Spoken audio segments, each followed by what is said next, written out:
Bonjour les amis.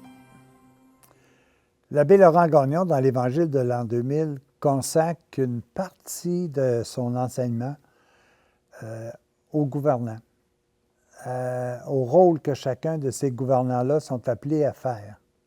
Des gouvernants, pas des gouvernements, des gouvernants.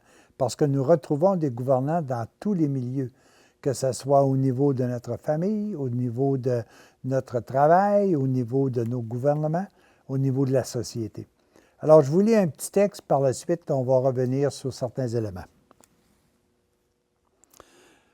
Le rôle des gouvernants. Les gouvernants sont les administrateurs, les gérants des biens du peuple. Ils sont comme des agriculteurs. Ils doivent cultiver les talents et toutes les aptitudes de leur peuple. Les gouvernants sont comme les administrateurs d'une grande ferme dont chaque parcelle doit produire le maximum de fruits. L'administrateur d'une ferme doit être entouré d'employés compétents. Combien plus compétents doivent être les gouvernants et leurs employés? Ils ont à gérer les biens de toute la nation et doivent faire produire au maximum tous les talents, toutes les capacités de leur peuple.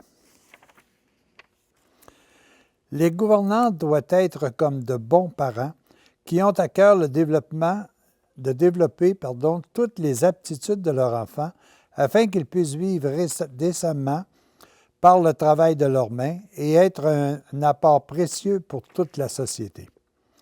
Le succès des enfants est la gloire et la récompense des parents. Leur propre avancement humain et spirituel dépend de leur habileté, de leur effort et de leur succès dans l'éducation de leur enfant.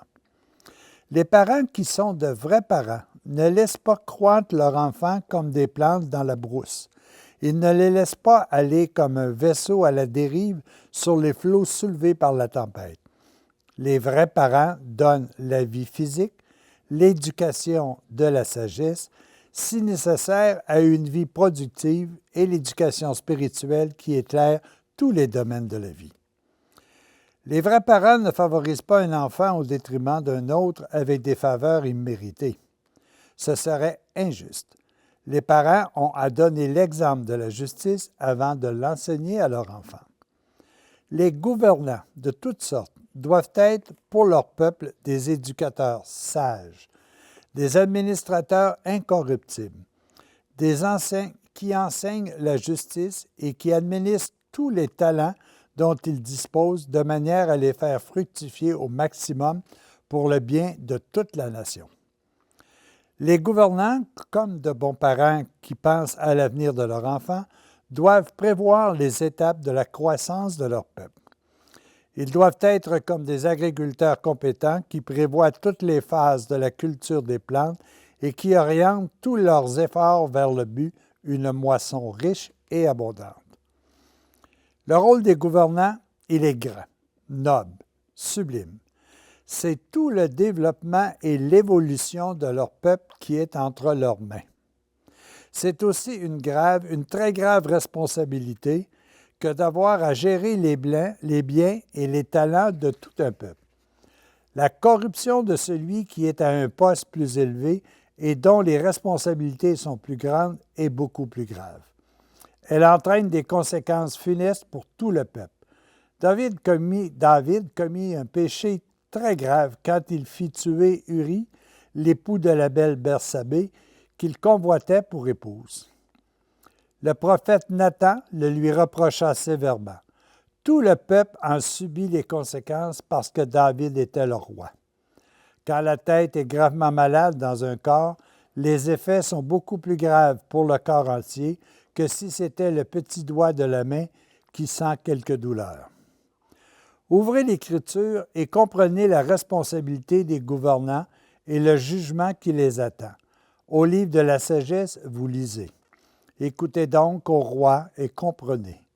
Prêtez l'oreille, vous qui commandez aux foules. C'est le Seigneur qui vous a donné le pouvoir et le Très-Haut la souveraineté.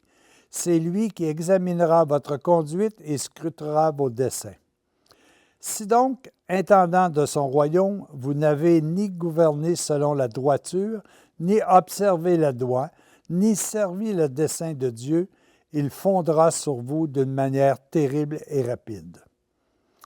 Un jugement implacable, en effet, s'exerce sur les grands.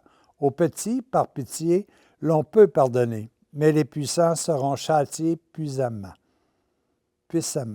Le maître souverain ne recule devant personne. La grandeur ne lui en impose pas. Petits et grands, c'est lui qui les a faits. De tous, il prend un soin pareil, mais une enquête sévère attend les puissants.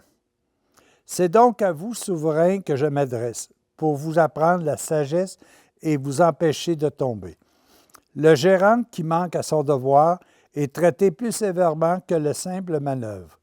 De même, le chef d'une nation qui manque à son devoir sera-t-il traité plus sévèrement que les gens du peuple au jour du jugement?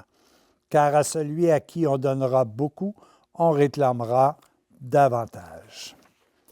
Oui, les amis, voyez comment c'est important de bien concevoir ce qu'est le rôle d'un gouvernant. Un gouvernant, nous l'avons à plusieurs niveaux. Le gouvernant est présent dans notre famille lorsque nous sommes les parents. Le gouvernant est dans une école, le professeur, qui doit agir avec gouvernance sur les élèves qui lui sont confiés. C'est la même chose dans chacune des entreprises que nous vivons. C'est la même chose également au niveau des gouvernements. Mais le premier rôle d'un gouvernant, c'est d'éduquer. C'est de faire comprendre aux enfants, de faire comprendre aux étudiants, de faire comprendre aux manœuvres dans une entreprise, de faire comprendre à tous les membres d'un peuple, lorsque nous sommes gouvernants d'une nation, de leur faire comprendre ce qui est important pour eux de savoir pour évoluer, continuer à cheminer. Vous savez, bien souvent, on regarde le rôle de nos gouvernants, que ce soit au niveau gouvernemental, social ou religieux, et on oublie bien souvent de leur signifier que leur rôle premier est d'éduquer tous ceux qui lui sont confiés, que ce soit au niveau spirituel, que ce soit au niveau social, que ce soit au niveau gouvernemental. En plus, ils doivent être des exemples. Bien souvent, malheureusement, on choisit nos gouvernants simplement sur la base des promesses qu'ils sont prêts à nous offrir, mais nous ne regardons pas s'ils sont véritablement des gens d'expérience, capables de continuer à protéger l'évolution du peuple, l'évolution des gens qui lui sont confiés. Regardons très sincèrement quel est le rôle du gouvernant. Essayons d'élire les bonnes personnes en fonction de leur capacité d'éduquer les gens qui leur sont confiés, d'être des exemples pour ceux-ci. Tous et à chacun, nous avons un rôle important d'éduquer, peu importe le niveau dans lequel nous sommes. Ceci est excessivement important que nous puissions choisir les bons gouvernants qui nous sont demandés ou qui nous sont requis pour que nous puissions continuer à évoluer. Réfléchissons davantage sur le rôle du gouvernant. Non pas celui qui ordonne et qui contrôle, mais celui qui éduque et qui est un exemple. À tous et à chacun, bonne réflexion.